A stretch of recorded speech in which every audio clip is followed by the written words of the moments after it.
Bien, buenas tardes con todos. Gracias por la presentación. El día de hoy les voy a comentar un estudio que hemos tenido la oportunidad de realizar los integrantes del grupo de investigación en inmunología y virología del norte. El estudio es un estudio de revisión titulado SARS-CoV-2, mucho más que un virus respiratorio. El motivo por el cual nosotros decidimos hacer esta investigación es debido a la constante evidencia que hemos podido recabar durante todo el año 2020 acerca de las manifestaciones extrapulmonares que produce SARS-CoV-2. Si bien es cierto, hacia finales del 2019, cuando apareció SARS-CoV-2, debutó con una manifestación clínica a nivel respiratorio. Desde entonces se intentó encasillar este virus como un virus respiratorio como tal, ¿no? Dentro de la clasificación que comparte con influenza, parainfluenza, virus esencial respiratorio, metapneumovirus, entre otros virus de origen respiratorio. Sin embargo, durante el desarrollo de la actual pandemia, hemos podido apreciar cada vez más todas las características que lo estarían alejando un poco de ser netamente un virus respiratorio. El día de hoy lo que les voy a comentar es los resultados de un estudio de revisión en el cual nosotros intentamos proponer un paradigma. La propuesta del grupo de investigación es proponer este paradigma de tratar o de manejar a SARS-CoV-2 como un virus bifásico, en primer lugar, y también como un virus posagudo o con capacidad de producir manifestaciones no solamente agudas, sino posagudas y hasta crónicas. Este enfoque nos va a permitir ver que SARS-CoV-2 es mucho más que un virus respiratorio, como dice el título. Para poner en contexto, creo que ya se ha hablado en anteriores ponencias muy bien acerca de las características de su genoma, de su estructura. Solamente comentar que en la actualidad ya el número de casos ha superado los 150 millones a nivel mundial. Si nosotros comparamos esta cantidad de casos, ha superado en mucho lo que sucedió con el primer SARS, ¿no? Que llegó más o menos a 8.000 casos, y el MERS en Oriente Medio, que tan solo superó poco más de los 2.000 casos. Entonces, este problema de salud pública, que en un inicio se hizo mucha comparación, tanto con la tuberculosis, con la malaria, con otras enfermedades, en el afán de desdeñar un poco su capacidad de diseminación, vemos que en la actualidad ya es un problema de salud pública sin precedentes para este siglo. Es la segunda pandemia que se nos ha presentado en el siglo XXI y de hecho que va a generar precedentes. Luego, este es el artículo que les mencioné, acaba de ser publicado en el segundo número de la revista del Cuerpo Médico del Archivo Camagüey, en Cuba, en, la ciudad, en el país de Cuba. Acá nosotros planteamos la propuesta en sí. El objetivo general fue describir la evidencia científica que respalda el daño extrapulmonar que produce SARS-CoV-2 en etapas tardías de la infección y que apoyarían su naturaleza bifásica y distinta de otros virus respiratorios. ¿Por qué es importante mencionar o enfatizar ello? La mayoría de los virus respiratorios, como podemos ver acá, hasta antes de la era pandémica, los estudios que se realizaban a nivel de Sudamérica, a nivel internacional, nos daban datos de la epidemiología de distintos virus respiratorios. Como podemos ver en la imagen de la izquierda, este es un estudio titulado Etiología viral de las infecciones respiratorias agudas graves en la unidad de cuidados intensivos. Este es un estudio publicado en la revista del INS de Medicina Experimental, y en la cual se observa claramente cómo dentro de todos los virus que participan hay una predominancia en el caso de los niños del virus sincicial respiratorio, algo que se va a comentar muy bien el día de mañana con una ponencia también. Eh, y seguido de ello podemos apreciar a la cepa pandémica AH1N1, pandemia 09 referida a la pandemia que sucedió en el 2009, que todavía está circulando hacia el 2014. Y es más, hasta en el hospital tuvimos reportes de esta misma cepa pandémica hasta el 2019. Entonces, la epidemia, como podemos apreciar en este cuadro que revela cuál era la epidemiología, la circulación de este tipo de virus en la población infantil, no hay rastros de ningún coronavirus, ni estacional, ni de otra índole, ¿no? El tema de la epidemiología con el coronavirus hasta antes del 2020 eran muy, o puede ser, muy subdiagnosticada, o simplemente la circulación era bajísima en el territorio de Latinoamérica. Estos casos eran mucho más reportados en Asia y Europa, principalmente. Entonces, hacia la nueva, hacia, hacia ya el 2020, nosotros con la llegada del SARS-CoV-2 hemos sido testigos de un nuevo virus que presenta, que debuta con características típicas de un virus respiratorio que, sin embargo, tiene adicional a ello otras herramientas. Como podemos ver ahora en el cuadro de la derecha, esta es una comparación en cuanto a muchas características dentro de SARS-CoV-1, por así denominarlo, el MERS, el coronavirus del Oriente Medio, y el SARS-CoV-2. Dentro de todas estas características, podemos destacar las que están resaltadas. Si nosotros vemos, la peculiaridad de este nuevo virus es que la susceptibilidad a la infección es mucho más amplia que sus predecesores, mientras que en el SARS-CoV-1 el epitelio intestinal y respiratorio presentaba mayor susceptibilidad por la presencia de receptores AC2 en la superficie. Vemos, perdón, mentira. Vemos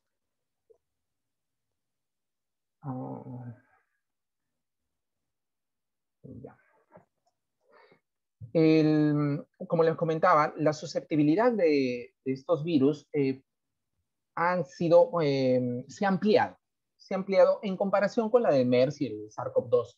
En este coronavirus, el SARS-CoV-2, nosotros tenemos que, además de los receptores presentes en el sistema respiratorio e intestinal, se agrega en los cardiocitos, a nivel del corazón, en el epitelio olfatorio, en los macrófagos alveolares, también presenta a nivel testicular receptores. Entonces, la distribución de receptores en muchos más órganos hace que las manifestaciones también sean distintas. La pregunta es, una vez que llega a estos órganos, ¿llega solamente de forma ocasional o ocurre una segunda replicación? Es algo que vamos a analizar posteriormente.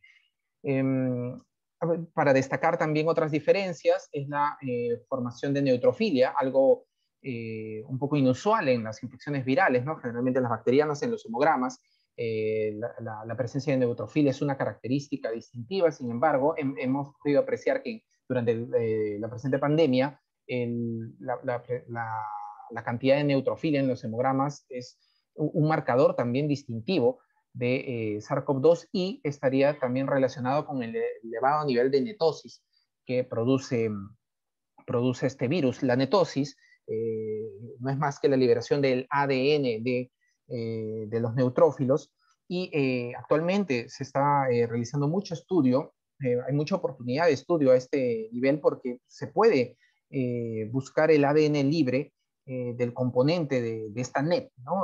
Que principalmente está conformada por mieloperoxidasa y la histona H3, puede ser determinada a nivel molecular y determinar también cierta relación con los casos más graves.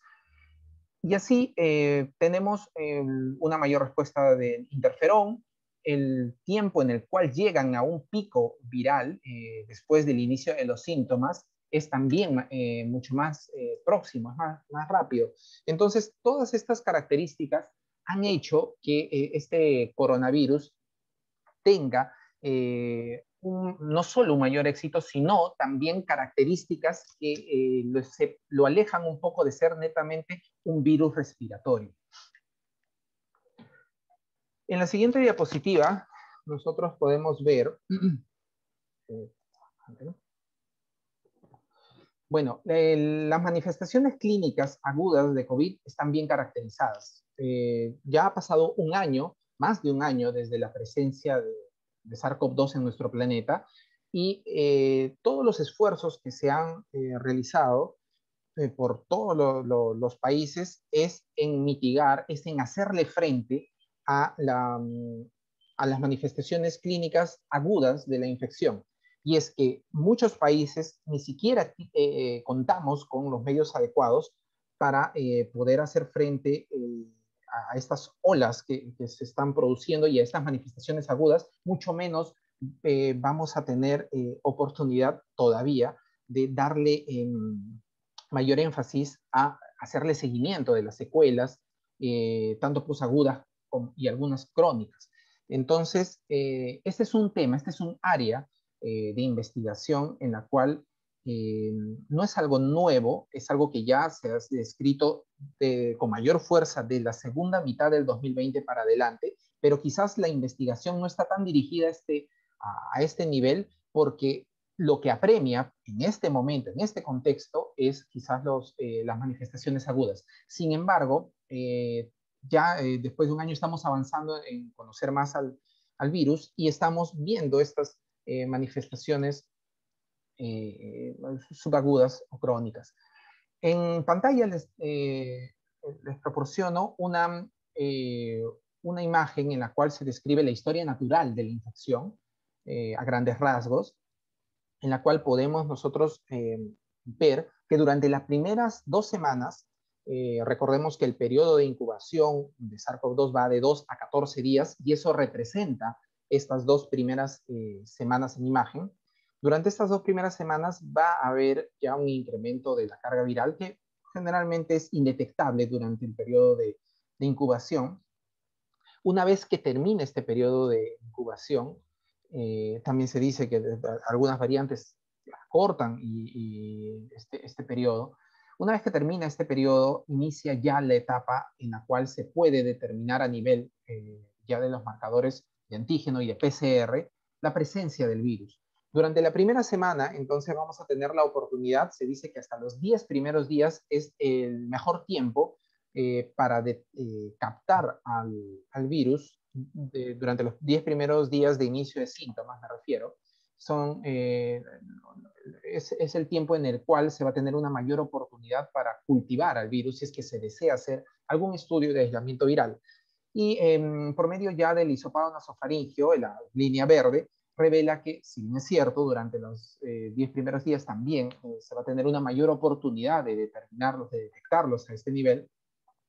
Vamos a ver casos en los cuales la detección puede ser prolongada. Hemos tenido también en el Hospital Regional pacientes que después de 2, 3 meses todavía seguían siendo positivos para la detección mediante PCR tiempo real. Entonces, ya después del mes se hace un poco más difícil el hallar estos casos de PCR, salvo que se traten de casos persistentes o casos de reinfección, como también se ha podido determinar en el hospital. Según el último conteo que se hizo en febrero, me parece, tuvimos alrededor, hablando de los casos del 2020, tuvimos alrededor de 10 pacientes que tenían esta peculiaridad, ¿no? Entonces, pero la regla, en todo caso, es esta, ¿no? El aislamiento viral hasta los 10 primeros días después del inicio de síntomas y la detección a nivel ya nasofaringeo puede prolongarse un tiempo más. Lo que sigue a continuación es lo que les comento. Si bien es cierto, el actual esquema de salud se está centrando en esta primera parte, en el COVID agudo, poco a poco vamos conociendo más de lo que sigue, el COVID posagudo, el COVID crónico.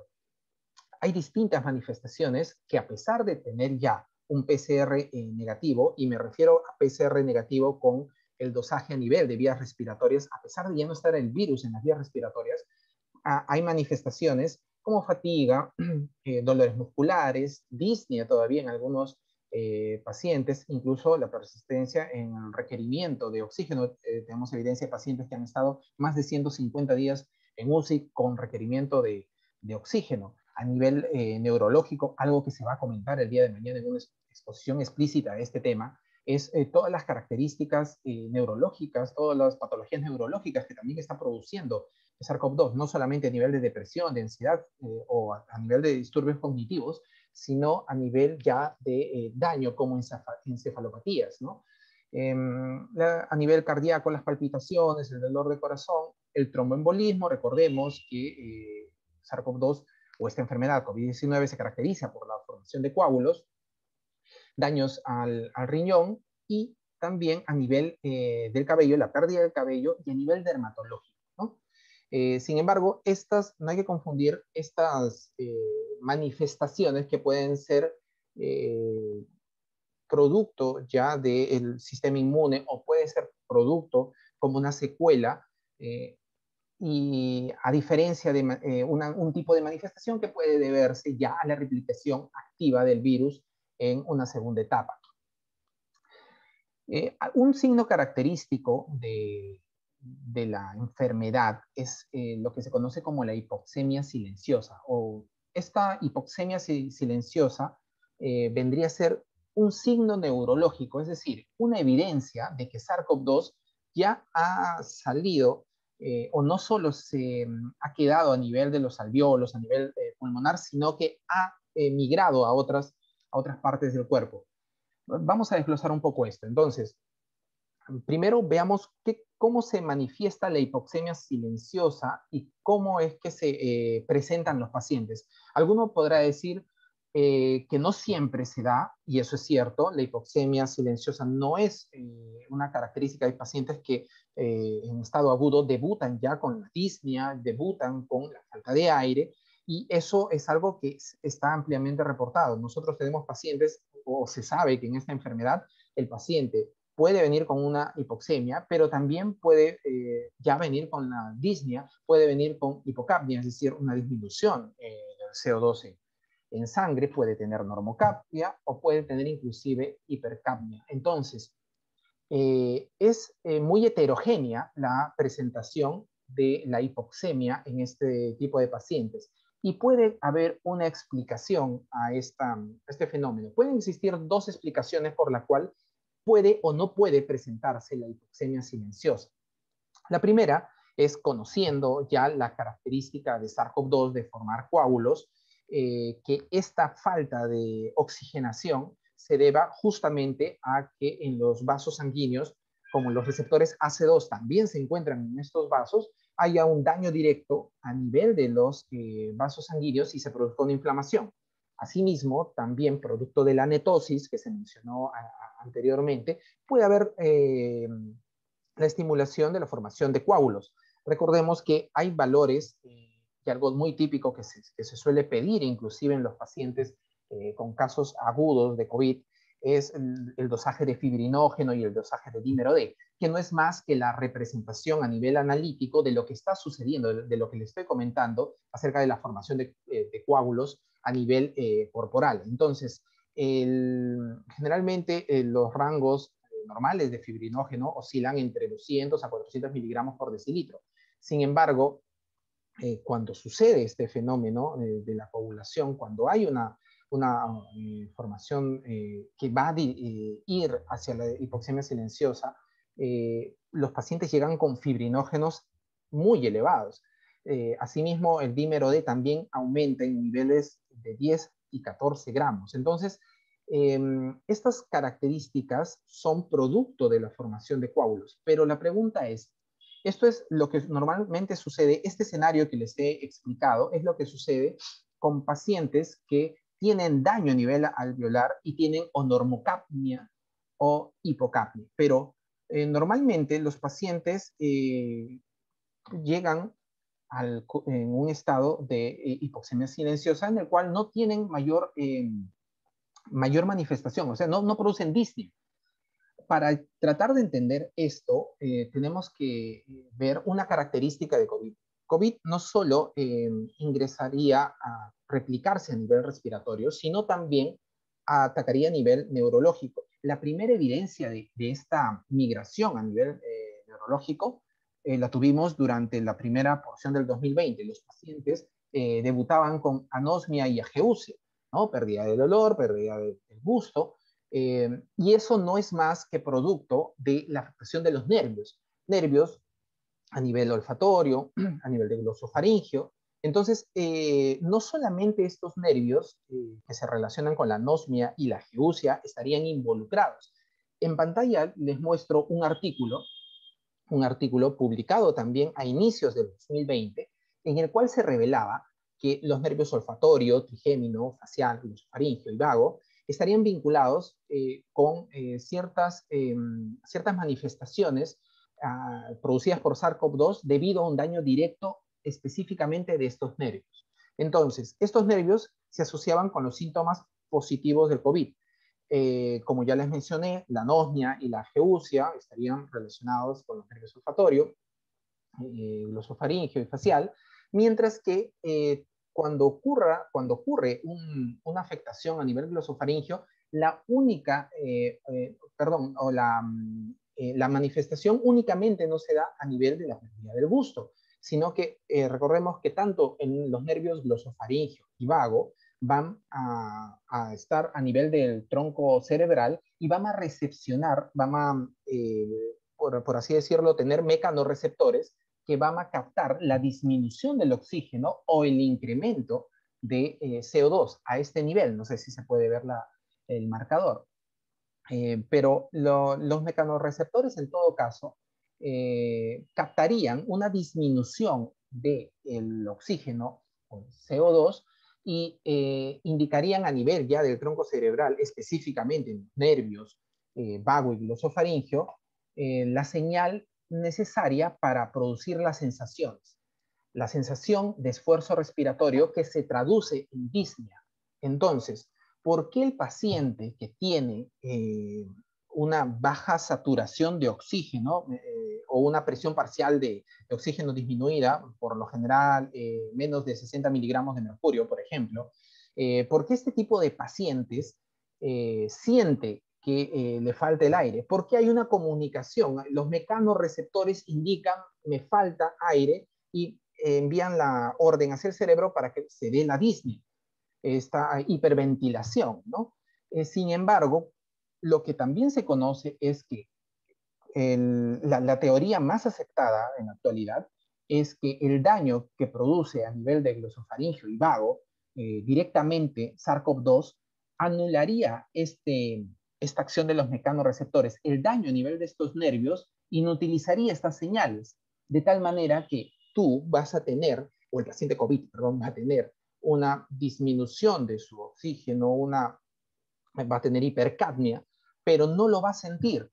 El nervio no va a mandar la señal al cerebro para que indique la necesidad de proponer la hiperventilación, de que se dé la disnea, y por lo tanto el paciente no va a sentir absolutamente nada.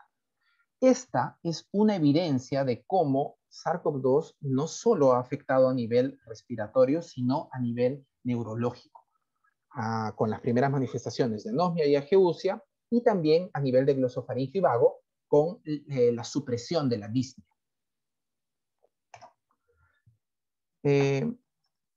Bueno, entonces también a nivel cardíaco existe evidencia. Esta evidencia se generó ya de la primera mitad del 2020, recuerdo, a propósito de una publicación del New York Times, en el cual se explicaba por qué se había suspendido los eventos deportivos más importantes de Estados Unidos, ¿no? El Big Ten y el Pac-12, que son dos grandes eventos muy televisados de fútbol americano, y en el cual habían sido suspendidos debido al riesgo que presentaban sus atletas.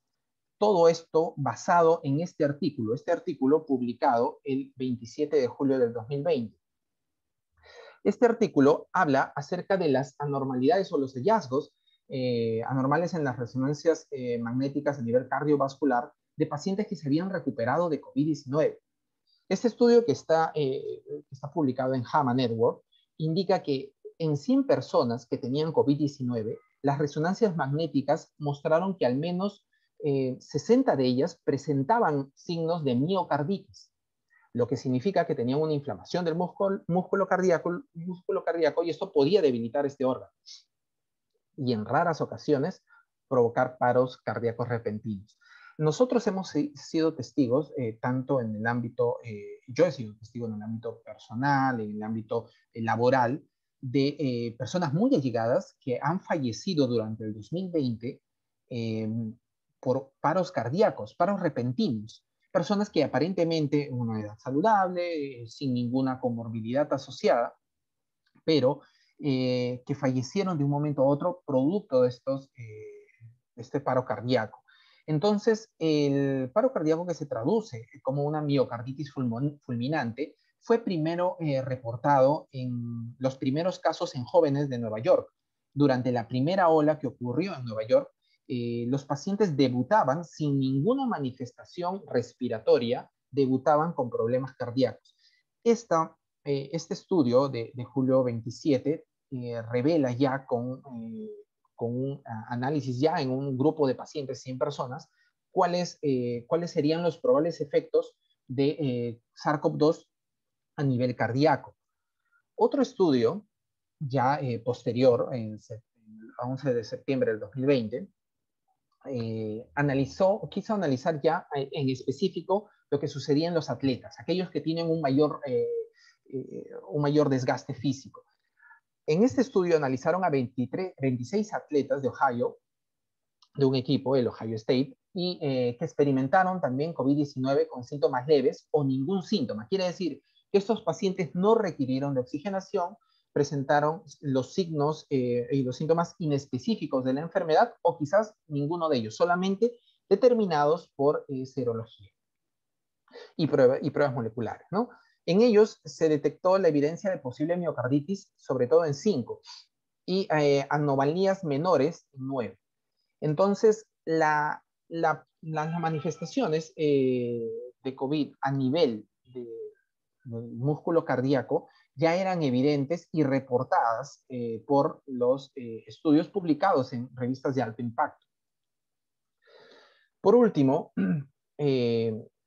también hubo un pronunciamiento de la Sociedad Interamericana de Cardiología, en el cual ellos expusieron las probables hipótesis de cómo se suscitaba la lesión cardíaca, ya sea por un daño directo producido por el virus o producto de la tormenta de citoquinas, ¿no? Es decir, estas manifestaciones o son por daño directo, una replicación directa del virus en el músculo cardíaco, o puede ser por una respuesta inmune descontrolada.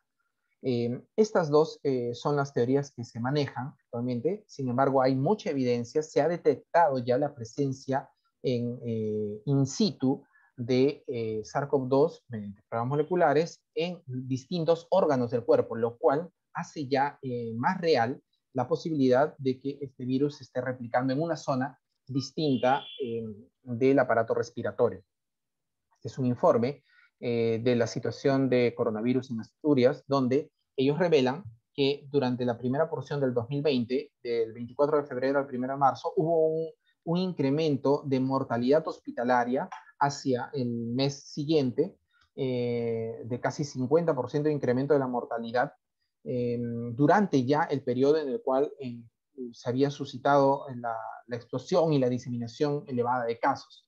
Por otro lado, los procedimientos terapéuticos y coronarios disminuyeron. Es decir, la gente, producto de la pandemia, ya no visitaba, ya no hacía consultas al cardiólogo, pero esto produjo un incremento de la mortalidad y también se evidenció este descenso en todos los procedimientos terapéuticos. Entonces, tanto en la teoría, tanto en los estudios y en la práctica, como podemos ver acá, ya se plantea un escenario y se constata una manifestación a nivel cardíaca de SARS-CoV-2.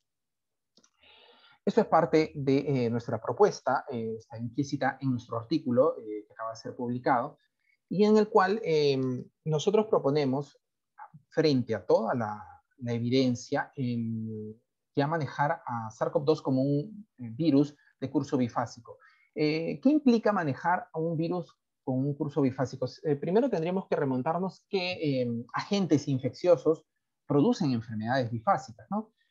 Fuera de los virus, el más conocido, o la enfermedad más conocida, que tiene un curso bifásico, es la leptospirosis, ¿no?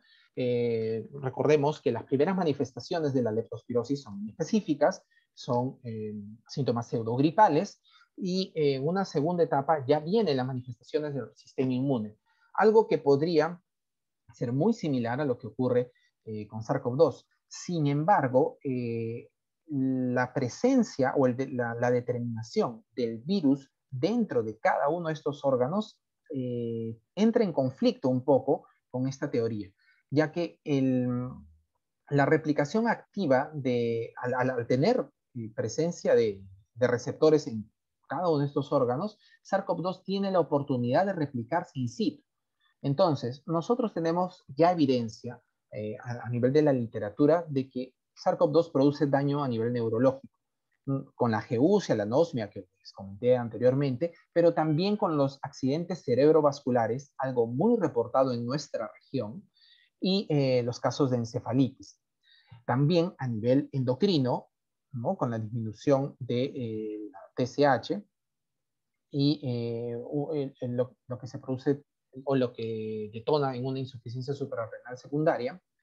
También a nivel del páncreas se sabe actualmente que la asociación que existe entre la hiperglicemia y los casos de COVID, que serían producto de una multiplicación a nivel de páncreas, ya se ha determinado, se ha detectado la presencia de material genético a nivel de páncreas, y que explicaría un poco la hiperglicemia que se ve en los pacientes, sobre todo críticos, que ingresan a unidad de cuidados intensivos.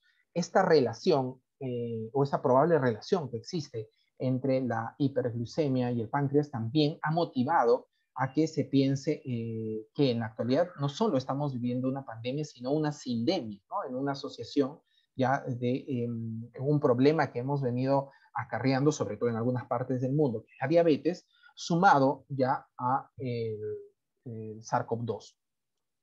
Por otro lado, a nivel del corazón, las lesiones cardíacas, principalmente la miocarditis, los tromboembolismos y las arritmias, que son algo muy frecuente, es una complicación, es una secuela muy frecuente las arritmias cardíacas de COVID, daños a nivel de riñón, y por último, algo muy preocupante, la presencia de daños a nivel de testículos. Hay un estudio que se publicó a principios de año en el cual se mencionaba que la mayoría de los pacientes que habían sufrido COVID presentaban oligospermia y oligozoospermia en los análisis del espermatograma. Entonces, esto es algo también que ya se conoce y que seguramente se va a tener que indagar más, sino que por lo propio de la necesidad de líquido seminal y de lograr captar participantes para este tipo de estudios, es que quizás no se ha hecho mucha réplica del mismo. Sin embargo, es un tema que también debe preocupar en futuros estudios.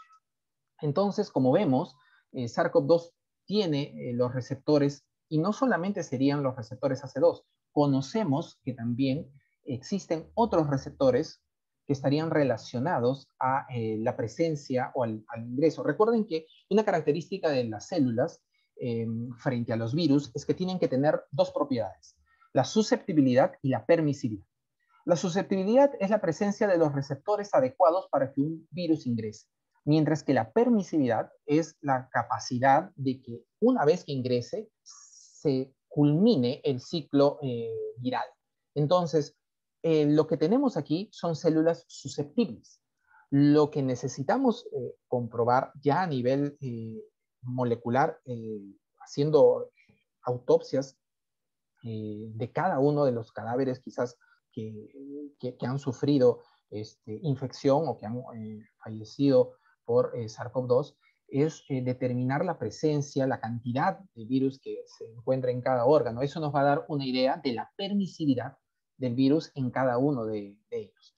Entonces, la presencia de receptores no solo de AC2, sino también de CD147, de los correceptores que también acompañan al AC2 y la neurolipina, que también es otro correceptor muy importante relacionado con el daño neurológico y también con el sistema inmune, explicarían el por qué SARS-CoV-2 tiene la capacidad de atacar otros órganos. Ahora, ¿cómo es posible que infecte SARS-CoV-2 otros órganos? Si nosotros nos podemos a pensar en las características de virus bifásicos, una peculiaridad o una condición en todo caso es que tengan las vías adecuadas para llegar a otros órganos. Si bien es cierto, como vemos acá en este estudio, que se centró específicamente en la distribución de todos los receptores y correceptores que estarían asociados a SARS-CoV-2, no explica, en todo caso, cómo es que llegan a estos órganos.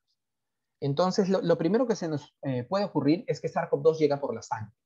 Sin embargo, cuando se hacen cultivos de aislamiento viral y cuando se ha hecho PCR de sangre, jamás se ha encontrado evidencia de que SARS-CoV-2 esté presente en sangre.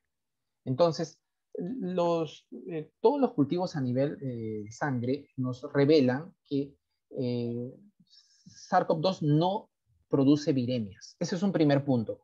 Algo que también entraría en conflicto con la hipótesis de que se trataría de un virus bifásico, porque por lo general los virus bifásicos tienen la propiedad de producir viremias, ¿no? Una primera viremia y una segunda viremia en la cual ya migran al órgano en específico, algo que les comentaré en las siguientes diapositivas.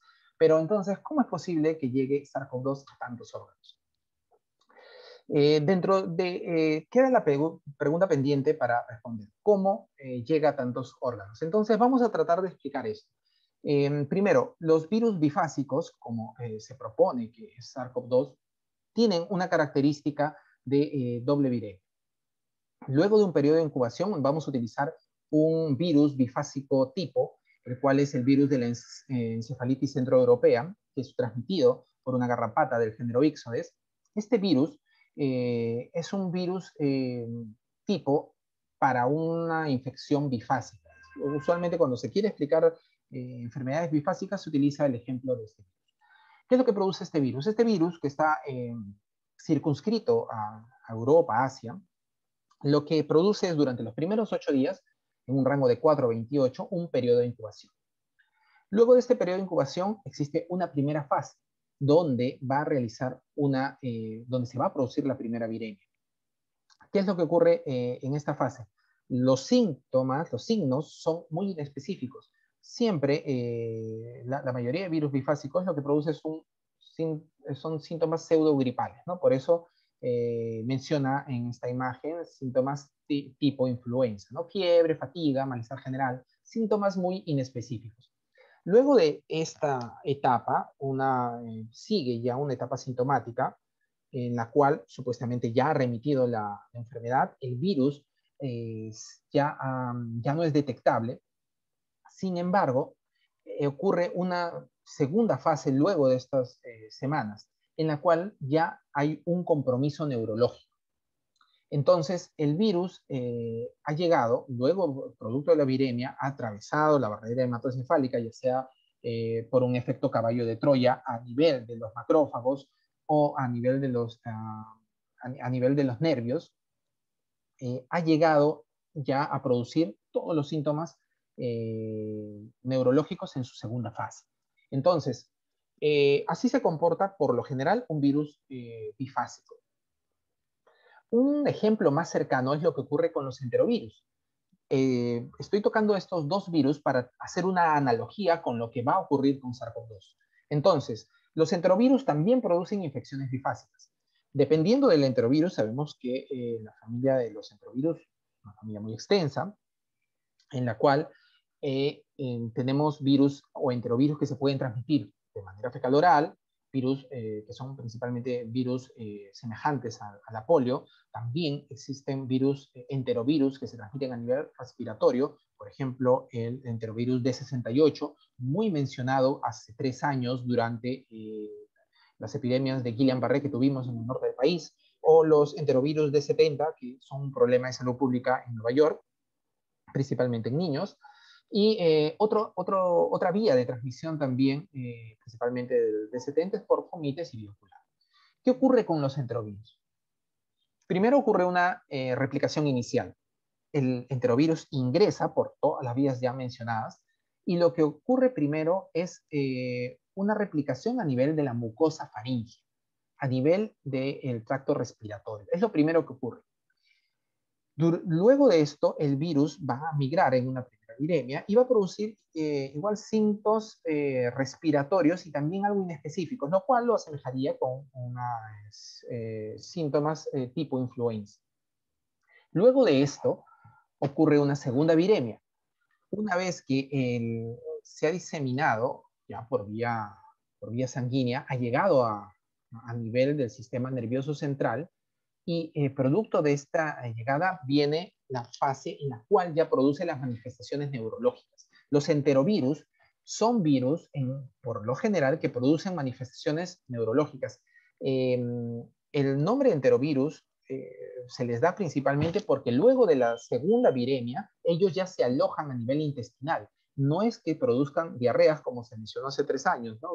Que era un virus que causaba diarreas. No causa diarreas, solo que parte de su historia de ciclo infeccioso lo desarrolla en el intestino. Entonces, una vez que se replica en el intestino, produce la segunda viremia y puede llegar ya a nivel neurológico y causar todas las manifestaciones clínicas que lo caracterizan como un virus bifásico.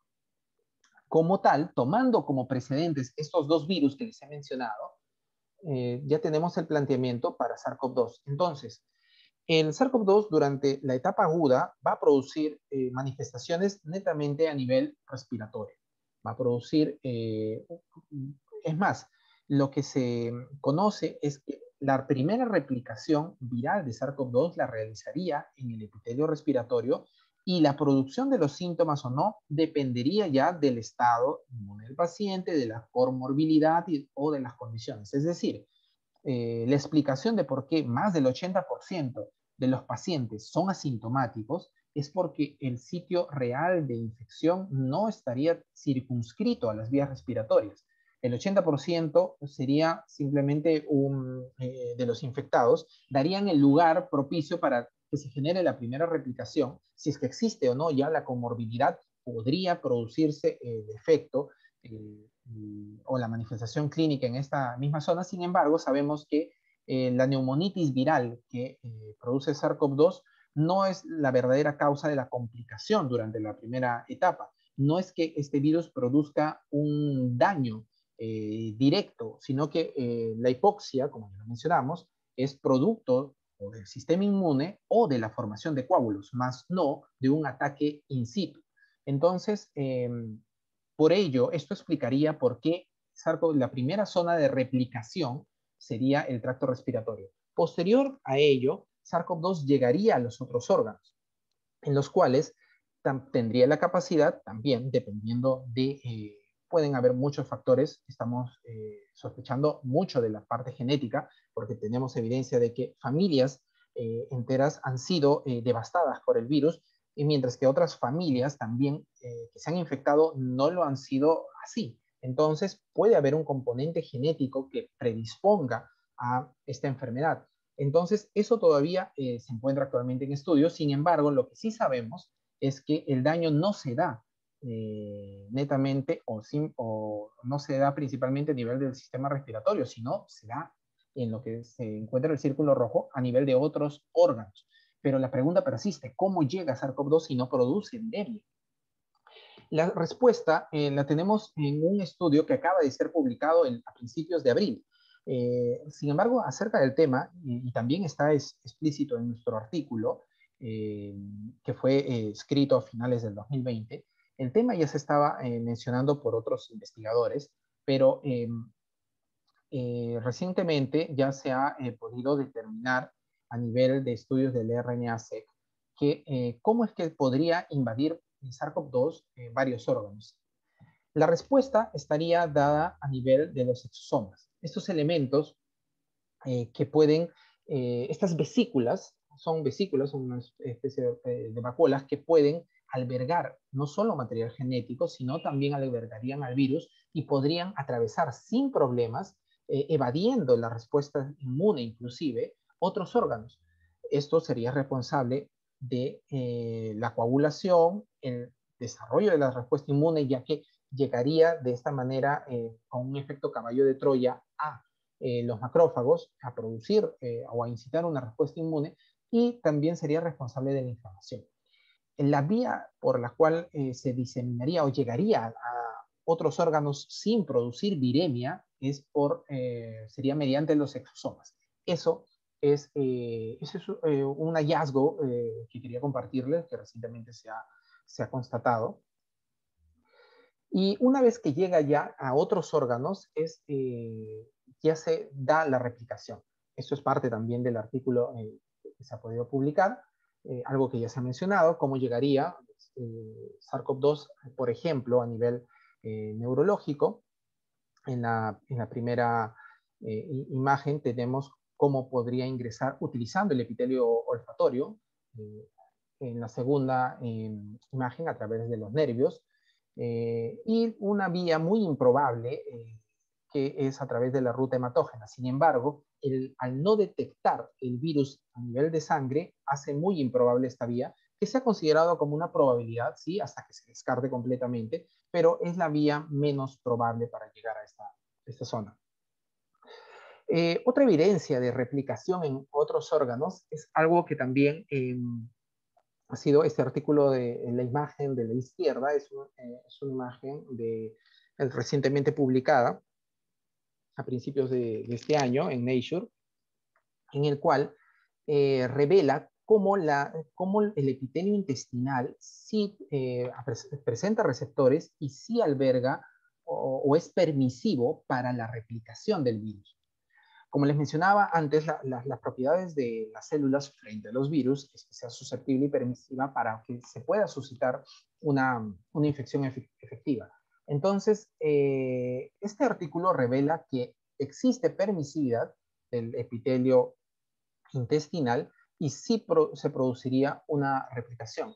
En los artículos que están citados a la parte derecha, el primero es un artículo publicado a principios, en febrero del 2020, en el cual ya se reportaba el caso de un paciente confirmado en el cual se había detectado en las muestras de heces coronavirus. El último, el que está publicado el 8 de julio del 2020, habla acerca de la evidencia directa de la replicación activa en el intestino.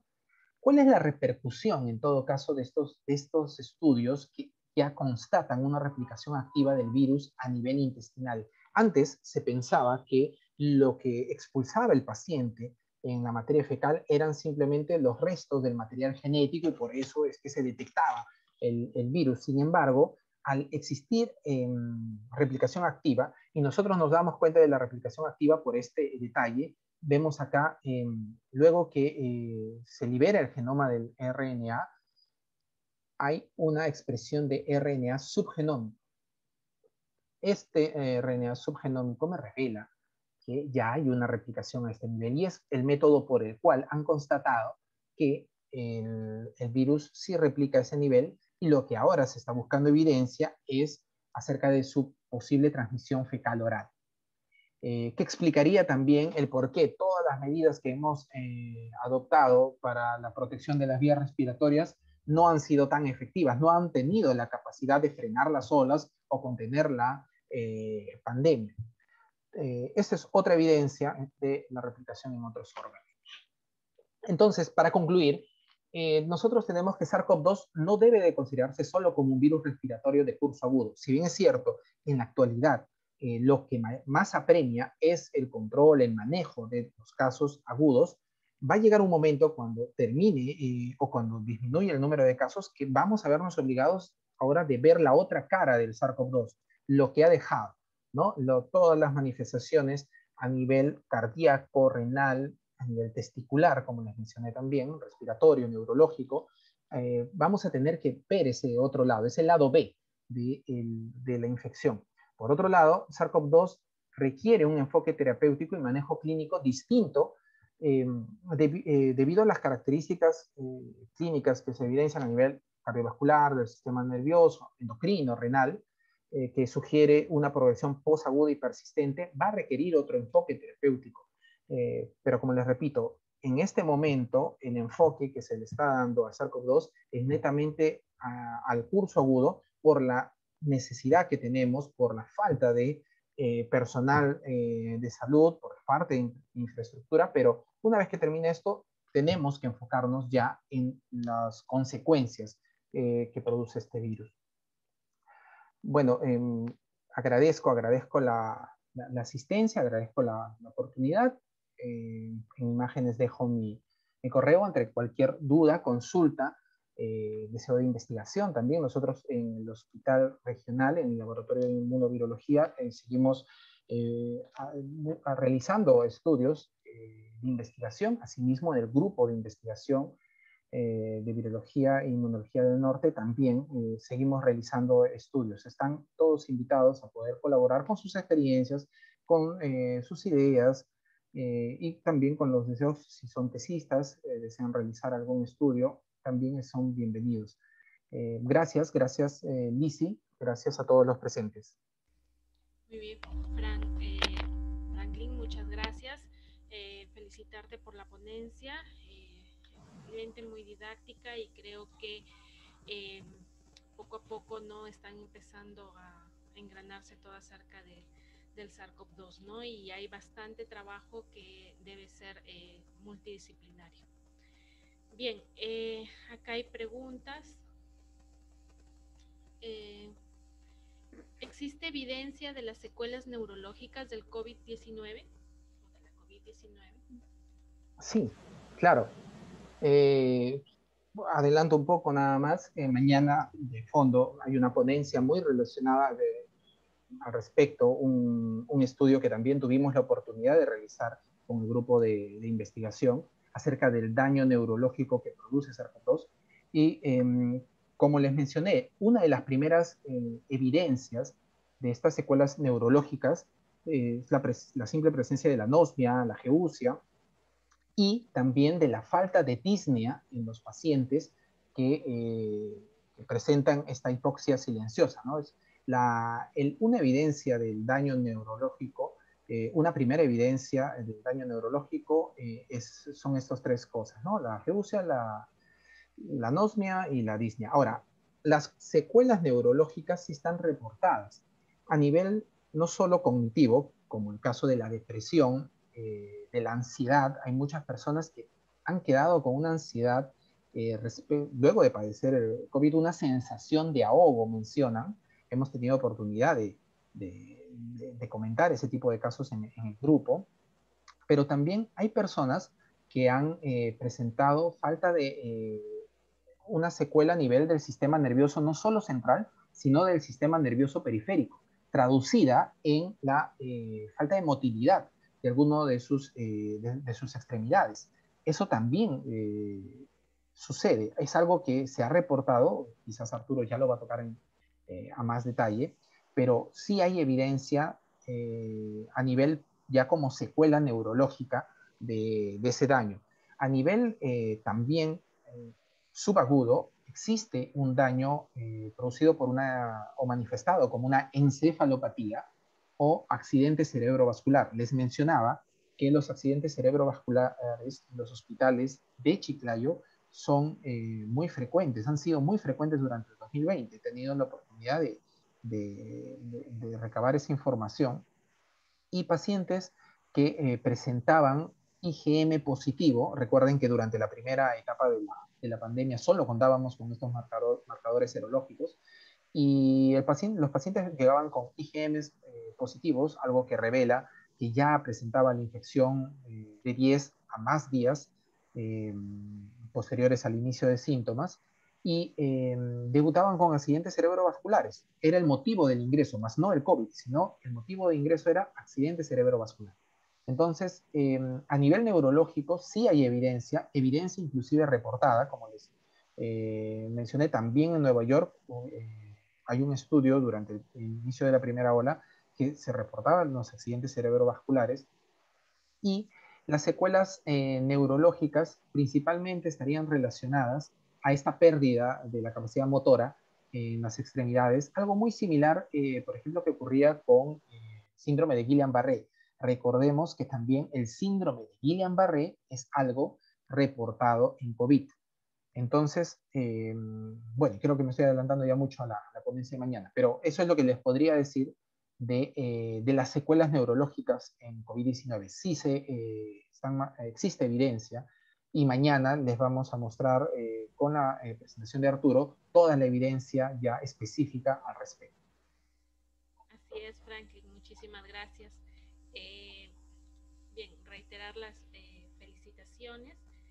Eh, y bien, hemos llegado al final del programa del día de hoy. Una vez más, agradecerles su participación, el interés, ¿no? Y bien, invitarlos para el día de mañana a continuar con la segunda parte de las ponencias, ¿no? Mañana tenemos 4 ponencias más. Tenemos, bien, acá está, listo, ¿no? Entonces, los esperamos el día de mañana a todos, muy agradecido. Muy buenas noches.